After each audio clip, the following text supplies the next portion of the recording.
আচ্ছা, এরপর আমাদের টপিক কি? অক্সাইডস। কি অক্সাইড? আমরা সেই ছোটবেলা থেকে যে দুটি কেমিক্যালের নাম বা ফর্মুলা সংকেত জেনে এসেছি সেই দুটো হলো জল আর একটা হলো কার্বন ডাই অক্সাইড। ছোটবেলা থেকে তো শুনে আসছি এই দুটো নাম, না?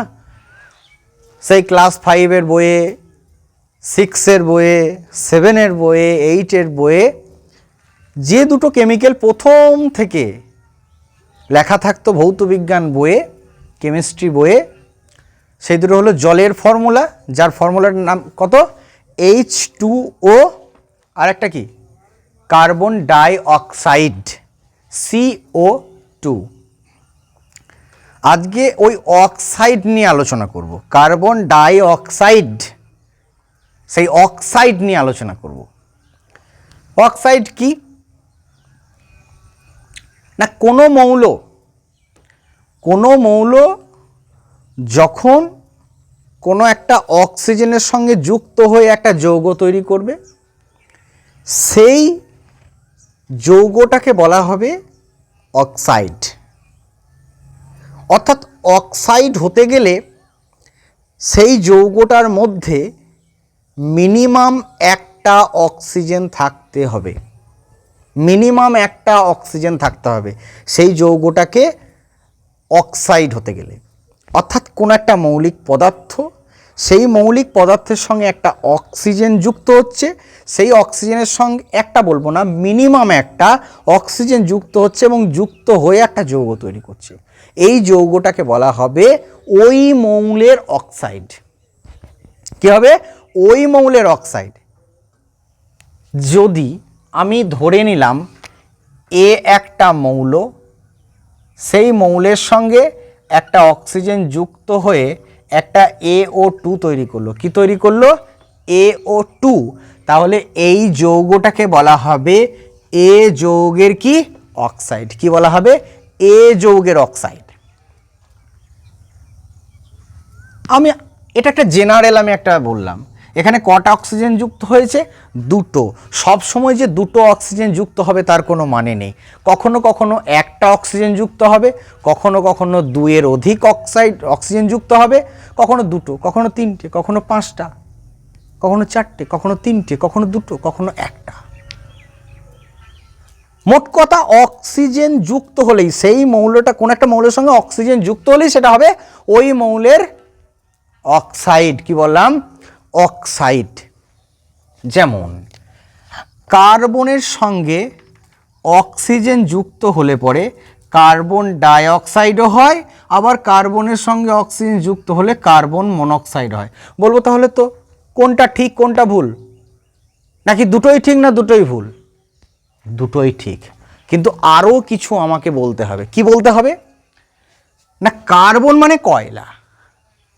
আমার কার্বন মানে বিরাট কিছু ভাবার দরকার নেই। কার্বন মানে কয়লা। কার্বন মানে প্রত্যেকটা প্রাণী দেহে কয়লা আছে। সরি, কয়লা মানে কার্বন। কয়লা মানে তো কার্বন। এই যে রুল পেন্সিল, উড পেন্সিল, জ্যামিতি করি পেন্সিল, সে পেন্সিলের যে রিফিলটা ওইটা কি? কার্বন। হিরে কি? কার্বন। এই প্রত্যেকটা জীবদেহে কি আছে? কার্বন। গাছ কি আছে? কার্বন। কালি কি আছে? কার্বন। আমাদের চারপাশে প্রচুর কার্বন। ইভেন আমাদের জীবদেহটা ম্যাক্সিমামটাই তো কার্বন। একটা গাছের পাতা পোড়াচ্ছি, পাতার মধ্যে কি আছে? কার্বন। একটা গাছের ডাল পোড়াচ্ছি, সেটা কি আছে ওর মধ্যে? কার্বন আছে। কার্বন আছে। এলপিজি, লিকুইফাইড পেট্রোলিয়াম গ্যাস, যেটাতে রান্না করা হয়, সেই গ্যাসটার মধ্যে কি আছে? কার্বনের হাইড্রোজেনের যৌগ আছে। তার মানে কার্বন আছে। কার্বন তো আছে। তাহলে কার্বনকে যদি আমি অক্সিজেনে পোড়াই, যেটাকে বিজ্ঞানের ভাষাতে বলা হয় দহন করা, কম্বাসন, আর দহন হতে গেলে দরকার কি? অক্সিজেন। না হলে হবে? না হলে হবে না। অক্সিজেন যদি ঠিকঠাক না থাকে তাহলে পুড়বে না। যদি অক্সিজেনটা সাফিসিয়েন্ট থাকে, অক্সিজেনটা যদি সাফিসিয়েন্ট থাকে তাহলে উৎপন্ন হবে কার্বন ডাই অক্সাইড। আর অক্সিজেনটা যদি ইনসাফিসিয়েন্ট থাকে তাহলে কি উৎপন্ন হবে? Carbon monoxide. অর্থাৎ অক্সিজেনের পরিমাণের উপর ডিপেন্ড করবে সেক্ষেত্রে কার্বন ডাই অক্সাইড হবে না কার্বন মনোক্সাইড হবে। ডাই মানে কি? দুটো, আর মোনো মানে কি? একটা। মোনো মানে একটা, ডাই মানে দুটো, ট্রাই মানে কি? তিনটে, টেট্রা মানে কি? চারটে, পেন্টা মানে কি? পাঁচটা। এরপর আছে হেক্সা, হেপ্টা, অক্টা, 7, 8, 9, 10 এরকম করে পরপর পরপর চলে যাবে। আমাদের কয়েকটা জানতে হবে। মোনো মানে কি? এক। কটা অক্সিজেন আছে? একটা। কটা অক্সিজেন আছে? একটা। এখানে কটা অক্সিজেন আছে? দুটো। তাহলে কার্বনের সঙ্গে যখন অক্সিজেন যখন বেশি পরিমাণে দেব তখন উৎপন্ন হবে কার্বন ডাই অক্সাইড, আর কার্বনের সঙ্গে যখন অক্সিজেনের পরিমাণটা আমরা কমিয়ে দেবো তখন উৎপন্ন হবে কি? Carbon monoxide. তাহলে টোটালি ডিপেন্ড করছে কি কতটা পরিমাণ আমি অক্সিজেন দিচ্ছি। ঠিকঠাক ঢুকে গেছে মাথাতে? চলো এবার আমরা অক্সাইডে যে ভ্যারাইটি রকমের অক্সাইড আছে সেই ভ্যারাইটি রকমের অক্সাইড নিয়ে আলোচনা করব। প্রথমত আমরা লিখব অক্সাইড হলো 4 রকমের। অক্সাইড হলো কত রকমের? 4 রকমের। অক্সাইড হলো 4 রকমের। আমার সাথে সাথে নোট করার চেষ্টা করো, হাতের স্পিডটা একটু বাড়াতে হবে কারণ অনেক বড় টপিক, অনেক সময় লাগবে। কারণ আমার সাথে সাথে নোট করলে তোমাদের একটা সুবিধা হবে, পড়াটাও হবে, লেখাটাও হবে, অডিও ভিজুয়াল, লেখাও হবে, দেখাও হবে, শোনাও হবে, সব কিছুই হবে। অক্সাইড হচ্ছে আম্লিক অক্সাইড। কি অক্সাইড? আম্লিক অক্সাইড। এরপর আসবো ক্ষারীয় অক্সাইড। এরপর আমরা লিখব উভধর্মী অক্সাইড। উভধর্মী অক্সাইড। আর একটা হচ্ছে প্রশম অক্সাইড। যারা ইংলিশ মিডিয়াম দেখছো তাদের জন্য বলে রাখি, আম্লিক অক্সাইড মানে হলো অ্যাসিডিক অক্সাইড। কি অক্সাইড? আম্লিক অক্সাইড মানে হলো অ্যাসিডিক অক্সাইড। ক্ষারীয় অক্সাইড মানে হলো বেসিক অক্সাইড। উভধর্মী অক্সাইড মানে অ্যাম্ফোটেরিক। আর প্রশম অক্সাইড মানে নিউট্রাল অক্সাইড। তাহলে 4 রকম অক্সাইড। অক্সাইড 4 রকম, একটা হলো অ্যাসিডিক অক্সাইড, একটা হলো বেসিক অক্সাইড, একটা হলো অ্যাম্ফোটেরিক, আর একটা হলো কি? Neutral oxide. এই 4 রকমের অক্সাইড আছে। আম্লিক অক্সাইড মানে নামের মধ্যে আছে অম্ল, মানে কি? অ্যাসিড। ক্ষারীয় মানে শব্দটার মধ্যে কি আছে? ক্ষার। উভধর্মী মানে যেটা অ্যাসিডও বটে আবার ক্ষারও বটে। প্রশম মানে কি? ক্ষারও নয় অ্যাসিডও নয়। তাহলে 4 রকমের অক্সাইড। আম্লিক অক্সাইড মানে কি? অ্যাসিডিক, যার মধ্যে অ্যাসিড ধর্ম থাকবে। ক্ষারীয় অক্সাইড মানে কি? যার মধ্যে ক্ষার ধর্ম থাকবে। উভধর্মী অক্সাইড কি? যার মধ্যে অ্যাসিড ধর্মও থাকবে, যার মধ্যে ক্ষার ধর্মও থাকবে। আর প্রশম অক্সাইড কি না? প্রশম অক্সাইড হলো যার মধ্যে অ্যাসিড ধর্মও থাকবে না, যার মধ্যে ক্ষার ধর্মও থাকবে না। তাহলে 4 রকমের আমাদের অক্সাইড আমরা ডিটেল আলোচনা করব। আমরা সংজ্ঞাগুলো একটু বলবো। আমরা একটু সংজ্ঞাগুলো বলি। এই আম্লিক অক্সাইডকে আমরা চিনব কি করে? সাধারণত চেনার একটা উপায়, দেখে নাও উপর দিকে খুব ভালো করে তাকাও। সাধারণত চেনার একটা উপায় হচ্ছে অধাতব অক্সাইড। আমি আবারও বললাম, এটা কিন্তু সাধারণত অধাতব অক্সাইডরা কি হয়? আম্লিক হয়। ধাতব অক্সাইডরা কি হয়? ক্ষারীয় হয়। কি হয়? ক্ষারীয় হয়। কিন্তু সব ক্ষেত্রে নিয়মটা নয়। সব ক্ষেত্রে নিয়মটা নয়। ধাতব অক্সাইড মানেই ক্ষারীয় না, আর অধাতব অক্সাইড মানেই সেটা অ্যাসিড না। সাধারণত। তাহলে আমাদের এক্ষেত্রে যত এক্সাম্পল মনে রাখবো ততই ভালো, যত এক্সাম্পল মনে রাখবো ততই ভালো। আচ্ছা আচ্ছা, আম্লিক অক্সাইডদেরকে কি করা হবে? যখন জলে দ্রবীভূত করা হবে তখন কি হবে? এরা কি উৎপন্ন করবে? এদের মধ্যে আম্লিক ধর্ম আছে, ভালো করে বুঝতে হবে জায়গাটাকে। এদের মধ্যে আম্লিক ধর্ম আছে, মানে অ্যাসিডিক ধর্ম আছে। কিন্তু যখনই এদেরকে আমি জলে দ্রবীভূত করব, মানে জলের মধ্যে মিশিয়ে দেব, তখন এরা উৎপন্ন করবে কি? অ্যাসিড। তাহলে আম্লিক অক্সাইডকে জলে দ্রবীভূত করলে কি উৎপন্ন করবে? অ্যাসিড, কারণ এটা কি? আম্লিক। তাহলে ক্ষারের সঙ্গে রিয়াকশন করে কি উৎপন্ন করবে? লবণ আর জল। তাহলে যে সমস্ত অক্সাইডের, শুনে শুনে লিখতে হবে, শুনে শুনে মুখস্থ করতে হবে। আগে শোনো, যেসব অক্সাইড, ভিডিওটা পজ করে তোমরা পরে লিখে নিতে পারবে, ভিডিওটা পজ করে লেখা যাবে, কিন্তু আগে খুব ভালো করে শুনতে হবে। যেসব অক্সাইডের জলীয় দ্রবণ, যে সমস্ত অক্সাইডের জলীয় দ্রবণ আম্লিক হয় এবং ক্ষারের সঙ্গে বিক্রিয়া করে কি উৎপন্ন করে? লবণ ও জল উৎপন্ন করে, তাদেরকে বলবো কি? আম্লিক অক্সাইড। একই রকমভাবে ক্ষারীয় অক্সাইড মানে কি? যেসব অক্সাইডের জলীয় দ্রবণ কি হয়?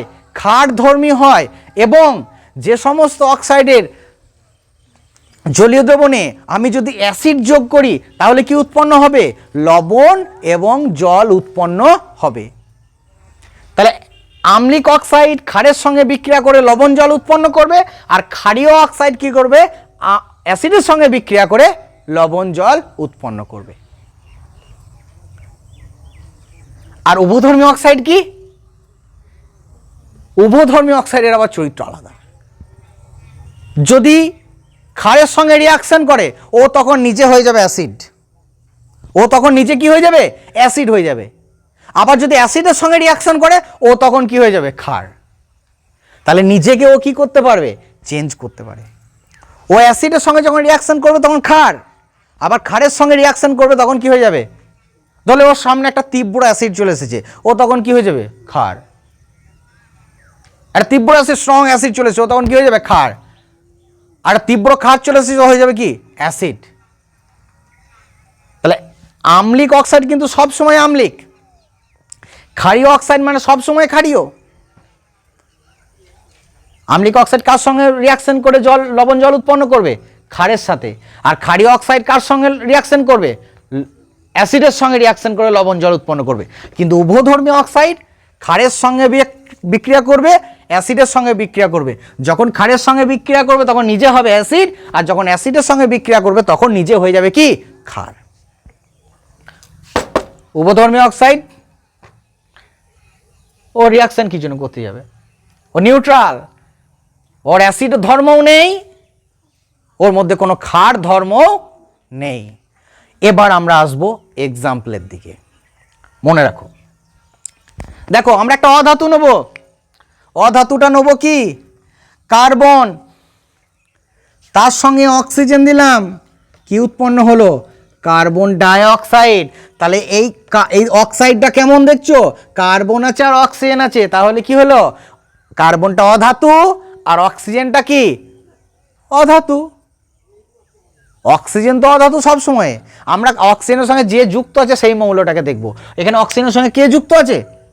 অক্সিজেনের সঙ্গে কে যুক্ত আছে? কার্বন। তাহলে কার্বনটা ধাতু না অধাতু দেখতে যাব, আর বাকি কিছু দেখতে যাব না। তাহলে অক্সিজেনের সঙ্গে কে যুক্ত আছে?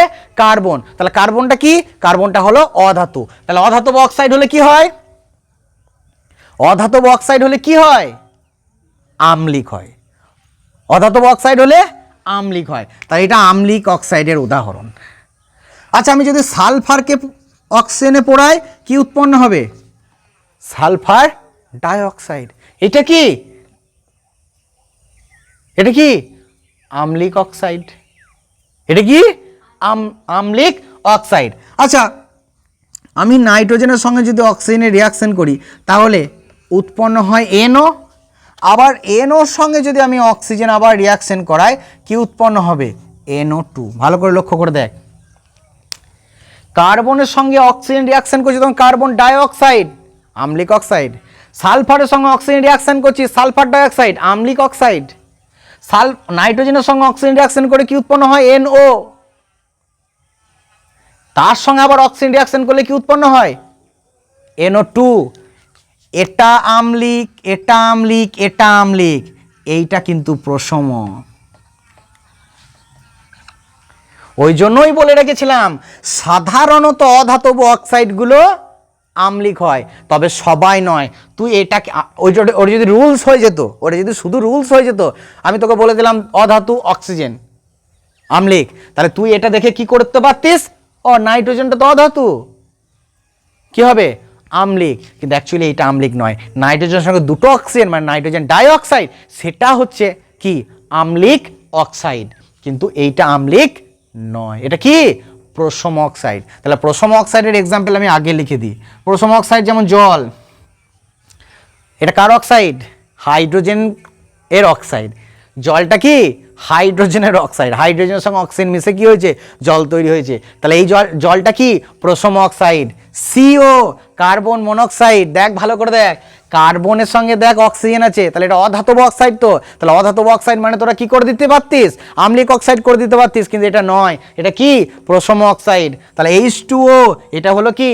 প্রশম অক্সাইড। CO এটা কি? প্রশম অক্সাইড। আর কি? NO এটা কি? প্রশম অক্সাইড। তাহলে প্রশম অক্সাইডের এক্সাম্পল লিখতে বলে কি দিবি?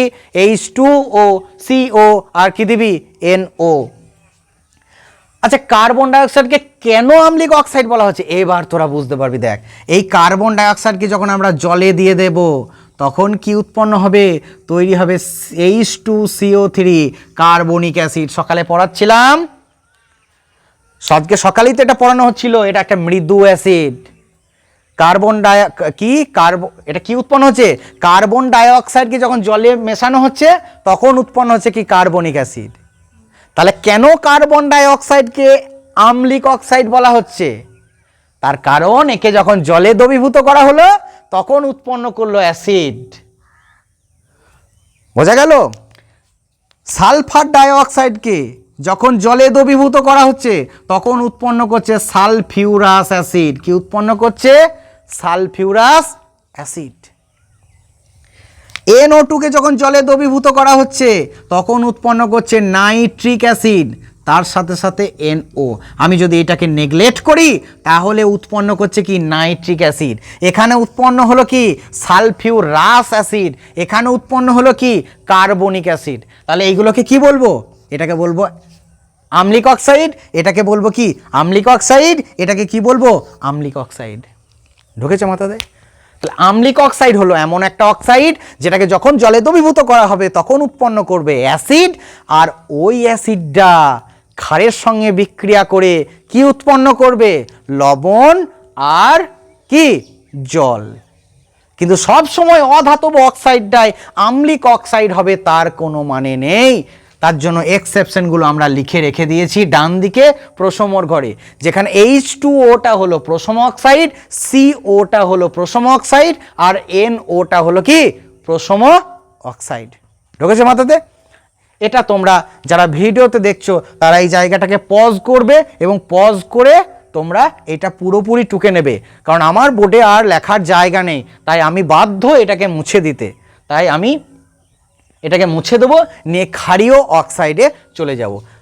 আচ্ছা, এরপর আসছি আমরা ক্ষারীয় অক্সাইড। আমরা আম্লিক অক্সাইডটাকে মুছে দেবো, ক্ষারীয় অক্সাইড।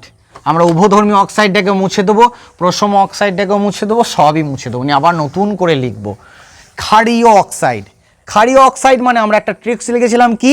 ধাতব অক্সাইডকে বলা হয় কি? ক্ষারীয় অক্সাইড। কি বলা হয়? ক্ষারীয় অক্সাইড। তাহলে আমরা একটা ধাতু নেবো, কি নেবো?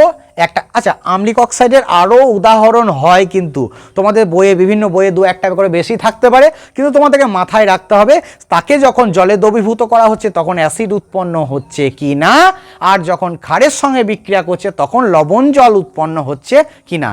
আরও অনেক ধাতু, অধাতু তো অনেক আছে না, আমরা তো জাস্ট তিনটে এক্সাম্পল নিয়েছি, নাইট্রোজেনকে নিয়েছি, সালফারকে নিয়েছি, আর কাকে নিয়েছি? কার্বনকে নিয়েছি, আরও আছে। আমি যদি ফসফরাসকে নিই তাহলে উৎপন্ন হবে ফসফরিক অ্যাসিড, ফসফরাসের অক্সাইড হবে, তাকে জলে দ্রবীভূত করলে ফসফরিক অ্যাসিড হবে। তাহলে কি ওইটাও কি একটা আম্লিক অক্সাইডের উদাহরণ। এবার আমরা ধাতব অক্সাইডে আসব। ধাতুকে সোডিয়াম অক্সিজেনের সঙ্গে রিয়াকশন করলাম, কি উৎপন্ন হবে? ফর্মুলা জানি না, জানি না তো কি হয়েছে? ট্রিক্স আছে। সোডিয়ামের যোজ্যতা কত? জানি না, জানি না তো কি হয়েছে? ট্রিক্স আছে। কি করে বের করব? ইলেকট্রনিক কনফিগারেশন, ইলেকট্রন বিন্যাস কত? 2 8 1। তাহলে সোডিয়ামের শেষ কক্ষপথে কটা ইলেকট্রন আছে? একটা ইলেকট্রন থাকলে যোজ্যতা কত হয়? 1 হয়। তাহলে সোডিয়ামের যোজ্যতা কত পেলাম? 1, আমরা বের করে নিলাম। অক্সিজেনের যোজ্যতা কত? 2 হয়। কি করে বের করব? ইলেকট্রনিক কনফিগারেশন করে, ইলেকট্রন বিন্যাস করে। শেষ কক্ষপথে ইলেকট্রন থাকে কটা? 6টা। টোটাল ইলেকট্রন থাকে 8টা, প্রথমে থাকে 2টো, তারপরে থাকে 6টা। আর শেষে 6টা ইলেকট্রন থাকলে যোজ্যতা বের করার জন্য 8 থেকে বিয়োগ দিতে হয়। 8 থেকে 6 বাদ দিলে কত হয়? 2 হয়। তাহলে আমরা 8 থেকে 2 বাদ দেবো, তাহলে কত হয়? যোজ্যতা 2। তাহলে অক্সিজেনের যোজ্যতা কত হলো? 2। আচ্ছা, এখানে অক্সিজেন দ্বি পরমাণু গ্যাস বলে এখানে 2টো পরমাণু আছে, তার মানে ওইটাই যোজ্যতা নয়, কিন্তু আলাদা ব্যাপার। যোজ্যতা জিনিসটা আলাদা। তোমাদেরকে ইলেকট্রনিক কনফিগারেশন যখন করানো হয়েছিল, ইলেকট্রন বিন্যাস করানো হয়েছিল পরমাণুর গঠন চ্যাপ্টারে, তখন এটা পড়ানো হয়েছিল। যারা পরমাণুর গঠনটা পড়ো নাই, যারা ইলেকট্রনিক কনফিগারেশন জানো না, তারা আমার চ্যানেলে প্লে লিস্টে গিয়ে ভিডিওগুলো দেখে আসতে পারো। সেখানে ডিটেল করানো আছে কিভাবে ফর্মুলা লিখতে হয়, কিভাবে যোজ্যতা বের করতে হয়, কিভাবে ইলেকট্রনিক কনফিগারেশন করতে হয়, ইলেকট্রন কোথায় কতগুলো ইলেকট্রন থাকে, কোন কক্ষপথে কতগুলো ইলেকট্রন থাকে, সেগুলো ডিটেল ভিডিও করে দেওয়া আছে। সেই ক্লাসগুলো তোমরা দেখতে পাবো, সেক্ষেত্রে তোমরা ওই জায়গাগুলো শিখে নিতে পারবে।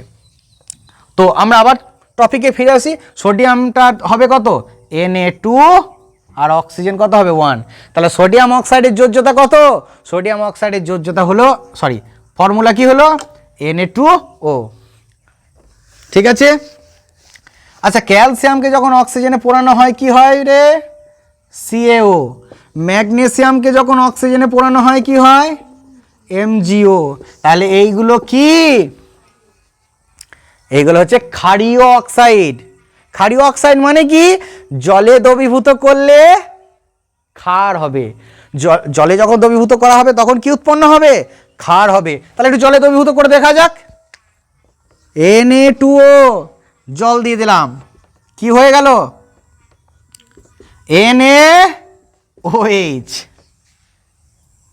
আচ্ছা, এখানে সোডিয়াম তো 2টো আছে, এখানে 2 দিয়ে দেবো। এখানে একটা অক্সিজেন, এখানে একটা অক্সিজেন, তাহলে 2টো অক্সিজেন হয়ে যাবে, এখানে 2টো হাইড্রোজেন হয়ে যাবে। আমরা ব্যালেন্সে যাচ্ছি না। ক্যালসিয়াম অক্সাইড, এর নাম আছে জানিস তো? এর নাম হচ্ছে পোড়াচুন। কি বলা হয়? চুন বা পোড়াচুন। একে জলে দিয়ে দিলেই কি হয়ে যায়? একে জলে দিয়ে দিলেই হয়ে যায় কলিচুন। কি উৎপন্ন হয়? কলিচুন। এটা পোড়াচুন। পোড়াচুন মানে শুকনো যে চুনটা ময়দার মতো বস্তাতে পাওয়া যায়, আর এটাকে জলে দিয়ে দিলেই কি উৎপন্ন হয়? আচ্ছা, এই বিক্রিয়াটা কিন্তু প্রচুর পরিমাণে তাপ উৎপন্ন হয়। এই রিয়াকশনটা তাপমোচী বিক্রিয়ার উদাহরণ। এই বিক্রিয়াটা তাপমোচী বিক্রিয়ার উদাহরণ। তাহলে কি উৎপন্ন করলো? ক্ষার উৎপন্ন করলো। তো OH মাইনাস, আরএনএসের তত্ত্ব অনুসারে যেসব যৌগ জলে দ্রবীভূত হয়ে OH মাইনাস দেয় তারাই হলো ক্ষার। দেখো OH আছে তো, হাইড্রোক্সাইডগুলো সব কি? ক্ষার। আবার আমরা কি নিয়েছি? Magnesium oxide, MgO। তাহলে জলে দ্রবীভূত করি, তো জলে দ্রবীভূত করলে কি হবে? MgOH তার উল্টো। তাহলে কি উৎপন্ন করছে? ক্ষার। তাহলে যেসব অক্সাইড জলীয় দ্রবণে দ্রবীভূত হয়ে ক্ষার উৎপন্ন করে এবং অ্যাসিডের সঙ্গে বিক্রিয়া করে লবণ জল উৎপন্ন করে, তাদেরকে বলবো আমরা কি? ক্ষারীয় অক্সাইড। হয়েছে টোকা? খুব তাড়াতাড়ির মধ্যে টুকে নিতে হবে।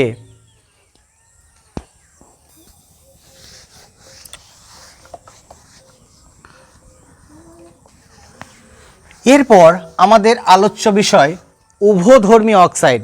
এরপর আমাদের আলোচ্য বিষয় হলো উভধর্মী অক্সাইড। নামটাই আছে উভধর্মী, অর্থাৎ অ্যাসিডেরও ধর্ম থাকবে আবার ক্ষারেরও ধর্ম থাকবে। তার এক্সাম্পল কি? তার এক্সাম্পল অনেক আছে, তার মধ্যে আমি 2টো আলোচনা করব। একটা হলো ZnO, জিঙ্কের অক্সাইড। জিঙ্কের যোজ্যতা কত? 2, আর অক্সিজেনের যোজ্যতা কত 2, তাহলে এটা 2 এদিকে এসেছে, এটা 2 এদিকে এসেছে, কেটে গেছে, নিয়ে কত হয়েছে ZNO। আর একবার দেখিয়ে দিচ্ছি, জিঙ্কের যোজ্যতা কত 2, অক্সিজেনের যোজ্যতা কত 2, তাহলে এটা হয়েছে কত Zn2O2, 2 2 কেটে কত হয়েছে ZnO, কত হয়েছে ZnO। এটা হলো জিঙ্ক অক্সাইড। আর একটা অক্সাইড নেবো অ্যালুমিনিয়ামের অক্সাইড। অ্যালুমিনিয়ামের যোজ্যতা কত 3, 13টা আছে টোটাল ইলেকট্রন, 2টো 8টা আর কত রে 3টে, তাহলে শেষে 3টে ইলেকট্রন থাকলে যোজ্যতা কত হয়, শেষে ইলেকট্রন 3টে থাকলে পরে যোজ্যতা হয় কত 3, তাহলে অ্যালুমিনিয়ামের যোজ্যতা কত 3, আর অক্সিজেনের যোজ্যতা কত 2, তাহলে Al2O3। তাহলে আমরা দুটো অক্সাইড নিয়ে আলোচনা করব, একটা হচ্ছে Al2O3 আর একটা আলোচনা করব কি ZnO। আচ্ছা একটা কথা মাথায় রাখ, এই অ্যালুমিনিয়ামের অক্সাইড বা জিঙ্কের অক্সাইড, অ্যালুমিনিয়ামও ধাতু আবার জিঙ্কও ধাতু, অ্যালুমিনিয়ামও ধাতু জিঙ্কও ধাতু, তাহলে ধাতব অক্সাইড মানে তো ক্ষারীয় পড়লাম, ওই জন্য বলেছিলাম সাধারণত, সবাই নয়, মনে থাকবে, তার জন্যই তো পড়াশোনা করতে হবে, কোনটা এক্সেপশন, কোনটা ব্যতিক্রম, কোনটা অরিজিনাল, সেটা মনে রাখতে হবে।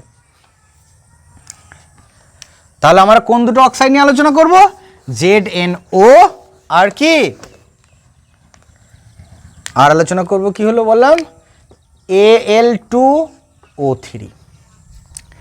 এরা অ্যাসিডের সঙ্গেও রিয়াকশন করে, আবার কার সঙ্গে রিয়াকশন করে, ক্ষারের সাথেও রিয়াকশন করে, রিয়াকশন করে কি উৎপন্ন করে, লবণ আর জল। আচ্ছা লবণ কার কিভাবে উৎপন্ন হয় মনে আছে, ক্ষারের ক্যাটায়ন আর অ্যাসিডের, আর জল উৎপন্ন হয় কি করে, অ্যাসিডের ক্যাটায়ন মানে H+, আর ক্ষারের অ্যানায়ন মানে OH-। আমরা প্রথমে জিঙ্ক অক্সাইড নিলাম, তাকে একটা তীব্র ক্ষার HCl এর সঙ্গে রিয়াকশন করালাম, তাহলে এটা তো অ্যাসিড, HCl কি